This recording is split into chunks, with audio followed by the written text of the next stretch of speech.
تحت أشعة الشمس الحارقة تتمايل نبتة مدورة عبر الشارع الرئيسي المهجور، بينما يضفي هارمونيكا وحيد نغمة كلاسيكية من الغرب المتوحش. يعلن الراوي: في بلدة لا يجرؤ فيها أحد على تحدي المارياتشي، 3 خنازير برية قادمة لتغيير القواعد.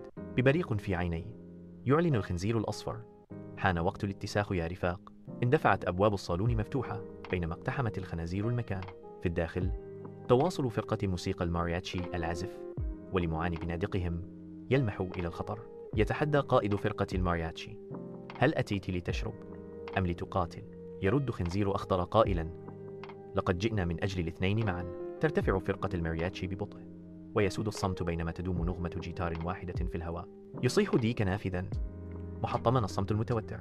يعم الفوضى بينما ينفجر الصالون في موجة من قصاصات الورق وبلونات الماء والألعاب السخيفة. صرخ الخنزير الأخضر 2 وسط الفوضى: هذا بسبب البوريتو المحروق. يهتف المرياشي 2: لا أحد يهين طعام ماما لوبنا، مما يزيد من حدة الجنون.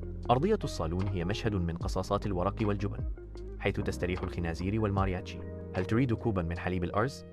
يسأل الخنزير الأصفر قاطعا الصمت. يجيب قائد فرقة المارياتشي: فقط إذا كانت تأتي مع الكروس. وهكذا ولدت فرقة جديدة في الغرب المتوحش، فرقة مارياتشي للخنازير.